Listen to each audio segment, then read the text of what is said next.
જય શ્રી કૃષ્ણ, જય દ્વારકાધીશ મિત્રો। આજે આપણે દ્વારકાધીશ મંદિરનો સંપૂર્ણ ઇતિહાસ જાણવાના છે। સાથે સાથે દ્વારિકા સાથે બીજા જોડાયેલા ધાર્મિક સ્થળોને પણ આપણે માહિતી મેળવવાના છે, તો વિડીયોને અંત સુધી જોતા રહેજો। દ્વારિકા મંદિર કોણે બંધાવ્યું, કઈ રીતે તેનો ઇતિહાસ છે, તે સંપૂર્ણ માહિતી આપણે આ વિડીયોમાં જોવાના છે। દ્વારકાધીશ મંદિર જે જગત મંદિર તરીકે પણ જાણીતું છે, તે ચાલુક્ય શૈલીની સ્થાપત્ય છે, જે ભગવાન શ્રી કૃષ્ણને સમર્પિત છે। મહાભારતમાં દ્વારકાના રાજ્યમાં દ્વારકાના શહેરનો તેનો ઇતિહાસ છે। 5 મકાનનું મુખ્ય મંદિર ચંદ્ર અને રેતીના નિર્માણમાં ભવ્ય અને અદ્ભુત છે। 2200 વર્ષ જૂની સ્થાપત્ય તે વરજાનભા દ્વારા બાંધવામાં આવે છે એવું માનવામાં આવે છે, જે ભગવાન કૃષ્ણ દ્વારા સમુદ્ર પરથી મેળવી જમીન પર તે બાંધકામ છે। ભગવાન કૃષ્ણની કાળી ભવ્ય મૂર્તિ એટલી આકર્ષક છે કે ભક્તો તેમને પહેલા ભગવાનની હાજરી અનુભવે છે। આ મંદિર પ્રદેશ પર શાસન કરેલા વંશના રાજવંશો દ્વારા કરવામાં આવતી જટિલ શિલ્પનું વર્ણન દર્શાવે છે। મંદિરમાં અન્ય ધર્મ સ્થળો છે, જે સુભદ્ર, બલરામ અને રેવતી, વાસુદેવ, રૂકમણી અને અન્ય ઘણા લોકો માટે સમર્પિત છે। સ્વર્ગ દ્વારા મંદિરમાં આગળ વધતા પહેલા ભક્તો ગોમતી નદીમાં એક ડૂબકી લે તેવી શક્યતા છે। જન્માષ્ટમીની પૂર્વ સંધ્યા કોઈ પણ કૃષ્ણ મંદિરમાં સૌથી મોટો પ્રસંગ છે। દ્વારકાધીશ મંદિર હજારો પ્રાર્થના અને રુચિઓ રટતા ભક્તો દ્વારા શણગારવામાં આવે છે। આ મંદિર રંગના મધપૂડો છે, અવાજો અને શ્રદ્ધા પોતાના મૌન અને પવિત્રતામાં રૂપાંતરિત કરે છે।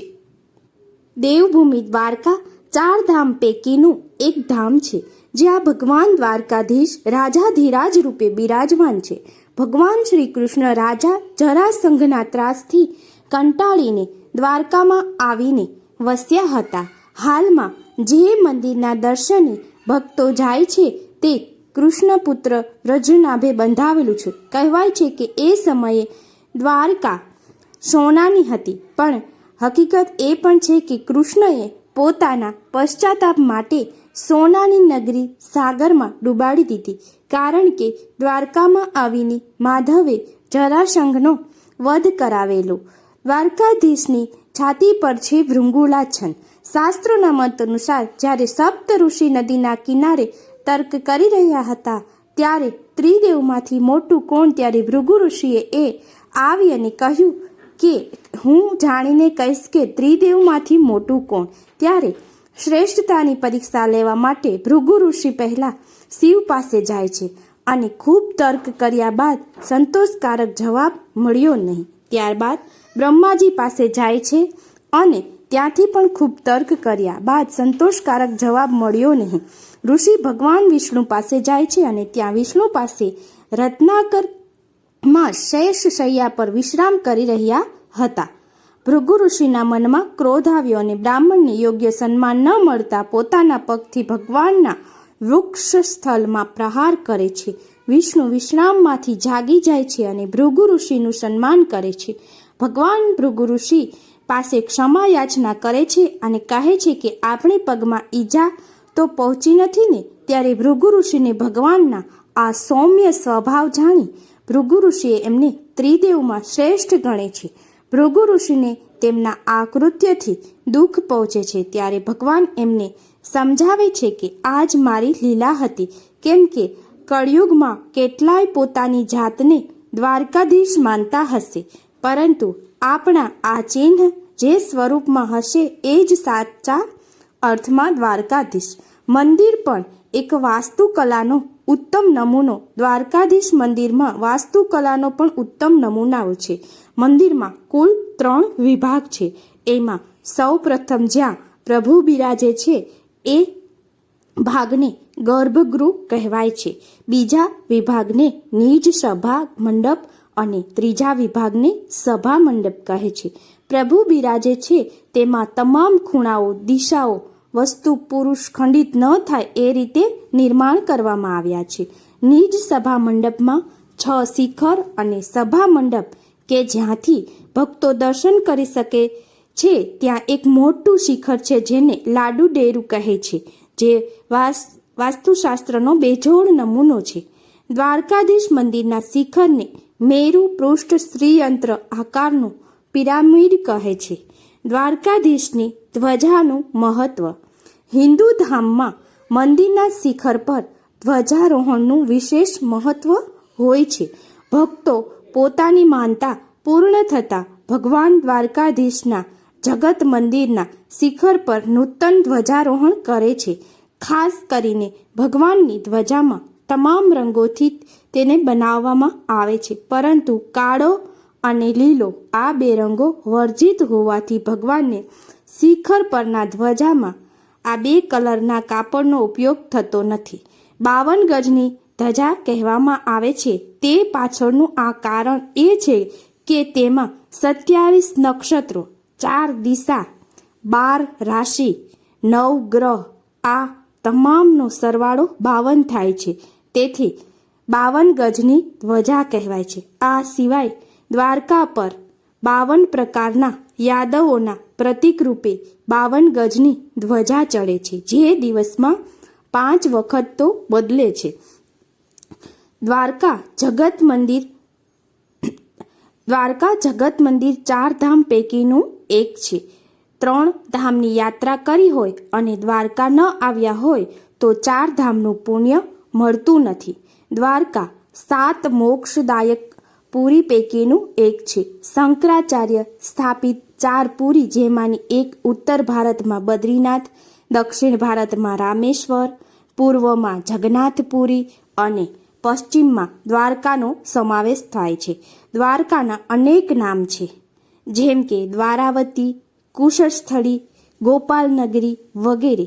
શ્રી કૃષ્ણના આદેશથી ભગવાન વિશ્વકર્માએ દ્વારકાની રચના કરેલી 125 ફૂટની ઊંચાઈ ધરાવતું મંદિર દ્વારકા નગરીમાં સૌથી ઊંચું મંદિર છે. ભગવાનના હાથમાં શંખ, ચક્ર, ગદા અને પદ્મ છે.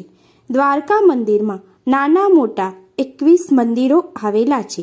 બલરામ મંદિર, જેને ત્રિકમજીના મંદિરથી પણ ઓળખવામાં આવે છે, દેવકી મંદિર, અનિરુદ્ધ અને પુરુષોત્તમ મંદિરનો પણ સમાવેશ થાય છે. તો મિત્રો, દ્વારકા મંદિરના આજુબાજુના બીજા મંદિરોનો પણ આપણે જાણીએ કે જ્યારે આપણે દ્વારકા મંદિર જઈએ તો બીજા મંદિરોનો પણ આપણે દર્શન લઈ અને લાવો લઈ શકીએ. તો તેમાંનું એક છે નાગેશ્વર જ્યોતિર્લિંગ મંદિર. 12 પ્રખ્યાત સ્વ અસ્તિત્વ ધરાવતા મંદિરોમાંથી એક નાગેશ્વર જ્યોતિર્લિંગ મંદિર પણ તેના મૂળ વિશે એક રસપ્રદ પૌરાણિક કથા છે. ભગવાન શિવની વિશાળ, સુંદર અને કલાત્મક મૂર્તિ તેના સૌંદર્યલક્ષી અપીલ સાથે પ્રવાસીઓ અને યાત્રાળુઓને સમાન બનાવે છે. આ મંદિર શિવરાત્રિની પૂર્વ સંધ્યાએ ઉત્સવોનું કેન્દ્ર છે, જ્યારે ભક્તો અહીં મોટી સંખ્યામાં ભક્તોની ભીડ થાય છે. દ્વારકા બીચ. અરબી સમુદ્ર દરિયા કિનારે દ્વારકા બીચ સાંજે આરામ કરવા માટે એક સારું સ્થળ છે. સ્થાનિક અને પ્રવાસીઓ બંને વચ્ચે લોકપ્રિય દ્વારકા બીચ નગરના મુખ્ય મંદિરોમાં તદ્દન જ નજીક છે. બેટ દ્વારકા ટાપુ. બેટ દ્વારકા દ્વારકાના મુખ્ય શહેરમાંથી આશરે 30 કિમીના અંતરે સ્થિત એક નાના ટાપુ પર છે અને ઓખાના વિકાસ પહેલા આ પ્રદેશનું મુખ્ય બંદર હતું. જ્યારે ટાપુ પર કેટલાક મંદિરો સફેદ રેતીના દરિયાકાંઠાનો અને કોરલ ખડકો દ્વારા જોડાયેલ છે. બીચ તેના દરિયાઈ જીવન, સમુદ્ર પ્રવાસોમાં, કેમ્પિંગ અને પિકનિક માટે અનેક પ્રવાસીઓમાં પણ આ લોકપ્રિય છે. તમારી સફર થોડી સાહસિક બનાવવા માટે તમે જળ રમતોનો અહીં આનંદ પણ લઈ શકો છો. ત્યાર પછી આવે છે ગોમતી ઘાટ. દ્વારકા જો પવિત્ર ગ્રંથો માનવામાં આવે છે તો ગોમતી નદી ગંગા સિવાય બીજું કોઈ નથી, જે સ્વર્ગમાંથી સીધું ઉતરતી છે. વિવિધ મંદિરો અને ઘાટોમાંથી સૌથી વધુ ફોલ્યો પછી માંગવામાં આવે છે. આ તે સ્થળ છે જ્યાં નદી શક્તિશાળી મહાસાગરને મળે છે. પાણી સખત હોય છે, તે હજુ સુધી અત્યંત આકર્ષ્યા છે અને ભક્તો અને પ્રવાસીઓને એક સરખા વિકલ્પ નથી, પરંતુ આમંત્રિત પાણીમાં જવા માટે અને પવિત્ર ડૂબવું માટે. ગોમતી ઘાટ. રૂકમણી મંદિર. કૃષ્ણની પ્રિય પત્ની રૂકમણી દેવીને સમર્પિત આ એક મહત્વનું મંદિર છે. વૈભવી રીતે કદાવર નથી. આ મંદિર પોતે એક આર્કિટેક્ચર માસ્ટરપીસ છે. 12મી સદીની જેમ જ રૂકમણી અને કૃષ્ણને જૂની દિવાલો પર દર્શાવવામાં આવેલા પેઇન્ટિંગ દિવાલો પરની ગૂઢ કોતરણીમાં જોનારની જોડણી બંધ થાય છે. ત્યાર પછી આવે છે ગોપી તળાવ. દંતકથા એવું કહે છે કે આ તળાવ છે જ્યાં કૃષ્ણ તેમની ગોપીઓને તેમના પ્રકૃતિ સાથે લલચાવતા હતા. આશરે 20 કિમી તળાવ પીળા રેતી જેવા ચંદ્ર દ્વારા ઘેરાયેલો છે, જેનો ઉપયોગ ભક્તો દ્વારા તેમના શરીર પર તિલક કરવામાં આ તળાવમાંથી ચંદન લેવામાં આવે છે. તે ખૂબ સુંદર દ્રષ્ટિ છે. તો દ્વારકાધીશનો આપણે સંપૂર્ણ ઇતિહાસ જાણ્યો અને ભગવાન દ્વારકાધીશ તમારી તમામની મનોકામનાઓ પૂર્ણ કરે. આભાર મિત્રો. આવા ભક્તિને લગતા વિડીયો જોવા માટે આપ અમારી ચેનલને જરૂરથી સબસ્ક્રાઈબ કરજો. જય શ્રી કૃષ્ણ. જય દ્વારકાધીશ.